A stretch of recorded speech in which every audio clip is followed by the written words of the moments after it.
வணக்கம். மாநில செய்திகள் வாசிப்பவர் ரெங்கநாதன்.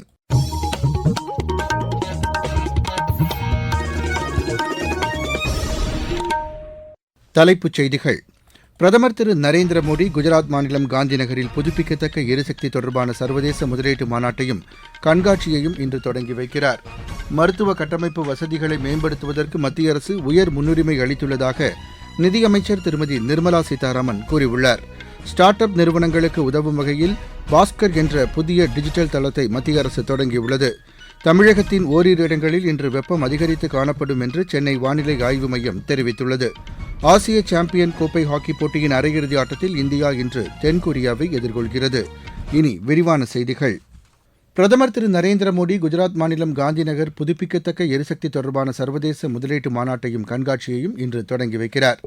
புதிய மற்றும் புதுப்பிக்கத்தக்க எரிசக்தி அமைச்சகம் ஏற்பாடு செய்துள்ள இந்த 3 நாள் மாநாட்டில் பசுமை எரிசக்திக்கான முதலீடு, எதிர்கால எரிசக்தி தேவைகளுக்கான தீர்வுகள் உள்ளிட்டவை தொடர்பாக 40 அமர்வுகளுக்கும் ஏற்பாடுகள் செய்யப்பட்டுள்ளன.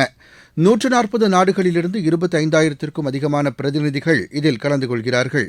ஜெர்மனி, ஆஸ்திரேலியா, டென்மார்க், நார்வே உள்ளிட்ட நாடுகள் இந்தியாவுடன் இணைந்து இந்த மாநாட்டை நடத்துகின்றன.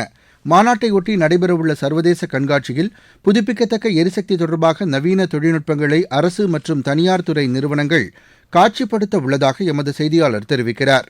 மத்திய புதுப்பிக்கத்தக்க எரிசக்தித்துறை அமைச்சர் திரு பிரல்ஹாத் ஜோஷி, குஜராத் முதலமைச்சர் திரு பூபேந்திர பட்டேல் ஆகியோர் துவக்க நிகழ்ச்சியில் கலந்து கொள்கிறார்கள். இந்த நிகழ்ச்சிக்கு பின்னர் பிரதமர் அகமதாபாத் பூஜ் இடையிலான வந்தே பாரத் ரயில் சேவையை தொடங்கி வைக்கிறார். மேலும் 8,000 கோடி ரூபாய் மதிப்பிலான பல்வேறு வளர்ச்சித் திட்டப் பணிகளையும் தொடங்கி வைப்பதோடு அரசு நலத்திட்டங்களில் பயனடைந்த பயனாளிகளுடன் கலந்துரையாடவும் திட்டமிட்டுள்ளார். தரமான கல்வி வழங்குவதன் மூலம் நாடு மிக விரைவில் வளர்ந்த நாடாக மாறும் என்று குடியரசு துணைத் தலைவர் திரு ஜெக்தீப் தங்கர் கூறியுள்ளார். நாக்பூரில் உள்ள கல்வி நிறுவனத்தில் நேற்று நடைபெற்ற நிகழ்ச்சி ஒன்றில் பேசிய அவர், மக்களுக்கு கல்வியை வழங்குவதை விட மிகப்பெரிய பரிசு எதுவும் இருக்க முடியாது என்று கூறினார். தரமான கல்வியே தரமான ஜனநாயகத்தை வரையறுக்கிறது என்றும் அவர் குறிப்பிட்டார். இந்தியா பின்தங்கிய நாடு அல்ல என்றும், மிக விரைவாக வளர்ச்சியடைந்து வரும் நாடு என்றும், இந்தியாவின் வளர்ச்சியை இனி எந்த சக்தியாலும் தடுத்து நிறுத்த முடியாது என்றும் அவர் கூறினார். பொருளாதார ரீதியாகவும் இந்தியா வளர்ந்து வருவதாகவும், உலகில் முதலீட்டு வாய்ப்புகளுக்கான சிறந்த நாடாக இந்தியா விளங்குவதாகவும் அவர் தெரிவித்தார். பல்வேறு நாடுகளுக்கு முன்மாதிரியாக இந்தியா திகழ்வதாக உலக வங்கி பாராட்டியுள்ளதையும் அவர் சுட்டிக்காட்டினார். டிஜிட்டல் மயமாக்கத்தால் விவசாயிகள் உட்பட மத்திய அரசின் நலத்திட்டங்கள் பயனாளிகளுக்கு நேரடியாக சென்றடைகிறது என்றும் திரு ஜெக்தீப் தங்கர் தெரிவித்தார். மருத்துவ கட்டமைப்பு வசதிகளை மேம்படுத்துவதற்கு மத்திய அரசு உயர் முன்னுரிமை அளித்துள்ளதாக நிதியமைச்சர் திருமதி நிர்மலா சீதாராமன் கூறியுள்ளார். காஞ்சிபுரத்தை அடுத்த நல்லூர் கிராமத்தில் சங்கரா மகளிர் செவிலியர் கல்லூரியை நேற்று திறந்து வைத்து அவர் பேசினார். மத்தியில் பிஜேபி தலைமையிலான அரசு பொறுப்பேற்ற பின்னர் மருத்துவ படிப்பிற்கான இடங்கள் வெகுவாக அதிகரிக்கப்பட்டுள்ளதாகவும் அவர் தெரிவித்தார். தற்போது மருத்துவ படிப்பிற்கான இடங்கள் 1,12,112 அதிகரிக்கப்பட்டுள்ளது என்றும் அவர் குறிப்பிட்டார். நாடு முழுவதும் 150 செவிலியர் பயிற்சிப் பள்ளிகள் கல்லூரிகளாக தரம் உயர்த்த நடவடிக்கை எடுக்கப்பட்டுள்ளதாகவும், இதற்காக 250 கோடி ரூபாய் நிதி ஒதுக்கீடு செய்யப்பட்டுள்ளதாகவும் அவர் கூறினார். இதன்படி ஒரு செவிலியர் பள்ளியை கல்லூரியாக தரம் உயர்த்துவதற்கு 7 கோடி ரூபாய் வழங்கப்படுவதாகவும் அவர் தெரிவித்தார். 70 வயதுக்கு மேற்பட்ட அனைவருக்கும் வருமான உச்சவரம்பின்றி மருத்துவ காப்பீடு வழங்குவதற்கு மத்திய அமைச்சரவை அண்மையில் அனுமதி அளித்ததையும் திருமதி நிர்மலா சீதாராமன் சுட்டிக்காட்டினார்.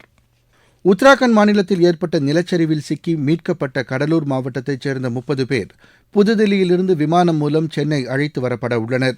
ஆன்மீக பயணம் மேற்கொண்ட இவர்கள் நிலச்சரிவில் சிக்கிய தகவல் அறிந்து தமிழக அரசு உத்தராகண்ட் மாநில அரசின் உதவியுடன் மீட்டது. தற்போது உத்தராகண்ட் மாநிலத்தில் முகாம்களில் தங்க வைக்கப்பட்டுள்ள 30 பேருக்கும் உணவு, தண்ணீர் போன்ற அடிப்படை வசதிகள் வழங்கப்பட்டுள்ளதாக அம்மாநில அரசு தெரிவித்துள்ளது. நீங்கள் கேட்டுக்கொண்டிருப்பது மாநில செய்தி அறிக்கை. புதிய குற்றவியல் சட்டங்களின் சிறப்பு அம்சங்கள். ஒரு குற்ற வழக்கின் விசாரணை முடிவடைந்த 45 நாட்களுக்குள் தீர்ப்பு வழங்கப்பட வேண்டும். பாதிக்கப்பட்டவர்கள் காவல் நிலையத்திற்கு செல்லாமலேயே வழக்கை பதிவு செய்யும் வசதி. மின்னணு முதல் தகவல் அறிக்கை வழங்குதல். விசாரணை முதல் நீதிமன்ற தீர்ப்பு வரை அனைத்து நடவடிக்கைகளும் கணினிமயமாக்கல். காவல்துறையின் தேடுதல் நடவடிக்கைகள் முழுமையாக வீடியோ பதிவு செய்யப்படுவது கட்டாயமாக்கப்பட்டுள்ளது.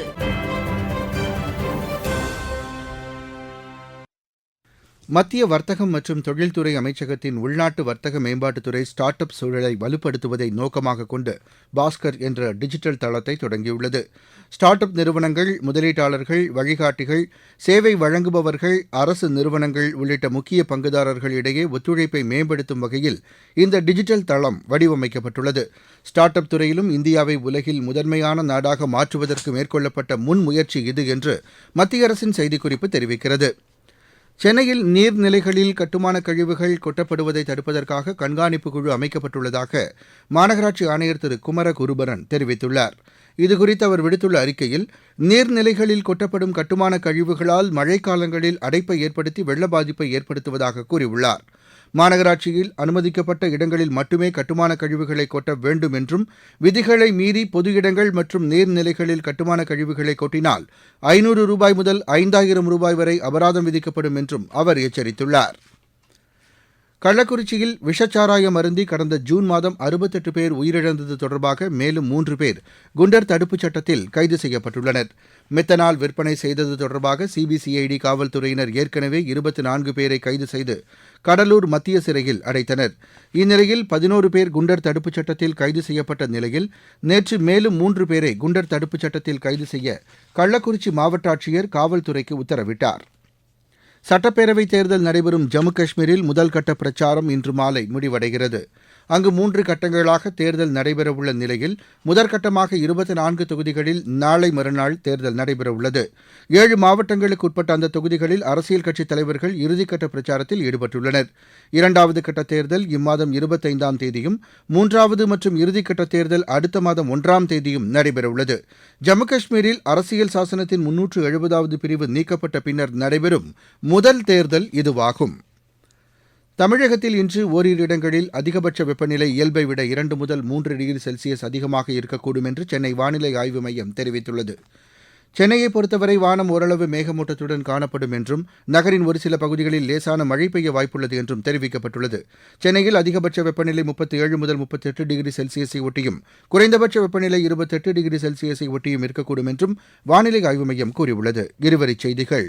அமெரிக்காவின் புளோரிடாவில் உள்ள கோல்ஃப் கிளப் ஒன்றில் நேற்றிரவு துப்பாக்கிச்சூடு சத்தம் கேட்டதாகவும், தாம் பாதுகாப்பாக இருப்பதாகவும் அந்நாட்டின் முன்னாள் அதிபர் திரு டொனால்டு ட்ரம்ப் தெரிவித்துள்ளார்.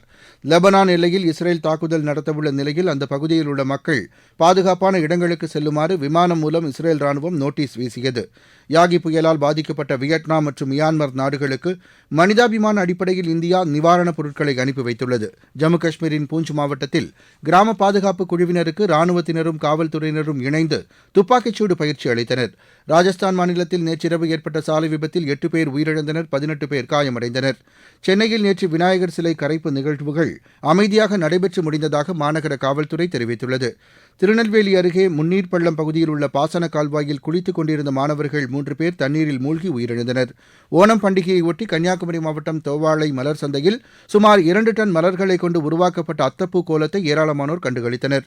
நீலகிரி மாவட்டம் கோத்தகிரி தூய ஆரோக்கிய அன்னை திருத்தலத்தில் ஆண்டு திருவிழா நேற்று வெகு விமரிசையாக நடைபெற்றது.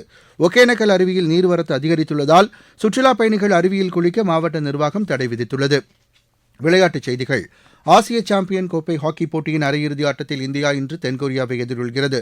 சீனாவின் ஹுலன்பூரில் இப்போட்டி இந்திய நேரப்படி மாலை மணி 3:30க்கு தொடங்க உள்ளது.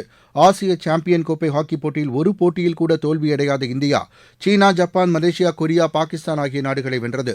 மற்றொரு அரையிறுதியில் பாகிஸ்தான் சீனாவை எதிர்கொள்கிறது. ஹங்கேரி தலைநகர் புடாபெஸ்டில் நடைபெற்று வரும் செஸ் ஒலிம்பியாட் போட்டியில் இந்திய ஆடவர் அணி அஜர்பைஜானுக்கு எதிரான ஆட்டத்தில் 3-1 என்ற கணக்கில் வெற்றி பெற்றது. மகளிர் பிரிவு 5வது சுற்றில் இந்தியா கஜகஸ்தானை வென்றது. ஓபன் பிரிவில் இந்திய வீரர் குகேஷ் எளிதாக வெற்றி பெற்றார். அஜர்பைஜானின் நிஜாத் அபாஸ்வோவுக்கு எதிரான ஆட்டத்தில் இந்தியாவின் பிரக்யானந்தா வெற்றி பெற்றார். மகளிர் பிரிவில் வைஷாலி வெற்றி பெற்றார். செஸ் ஒலிம்பியாட்டில் இன்னும் 6 சுற்று போட்டிகள் நடைபெறவுள்ளன. மீண்டும் தலைப்புச் செய்திகள். பிரதமர் திரு நரேந்திர மோடி குஜராத் மாநிலம் காந்திநகரில் புதுப்பிக்கத்தக்க எரிசக்தி தொடர்பான சர்வதேச முதலீட்டு மாநாட்டையும் கண்காட்சியையும் இன்று தொடங்கி வைக்கிறார். மருத்துவ கட்டமைப்பு வசதிகளை மேம்படுத்துவதற்கு மத்திய அரசு உயர் முன்னுரிமை அளித்துள்ளதாக நிதியமைச்சர் திருமதி நிர்மலா சீதாராமன் கூறியுள்ளார். ஸ்டார்ட் அப் நிறுவனங்களுக்கு உதவும் வகையில் பாஸ்கர் என்ற புதிய டிஜிட்டல் தளத்தை மத்திய அரசு தொடங்கியுள்ளது. தமிழகத்தின் ஓரிரு இடங்களில் இன்று வெப்பம் அதிகரித்து காணப்படும் என்று சென்னை வானிலை ஆய்வு மையம் தெரிவித்துள்ளது. ஆசிய சாம்பியன் கோப்பை ஹாக்கி போட்டியின் அரையிறுதி ஆட்டத்தில் இந்தியா இன்று தென்கொரியாவை எதிர்கொள்கிறது. இத்துடன் இந்த செய்தி அறிக்கை நிறைவடைந்தது.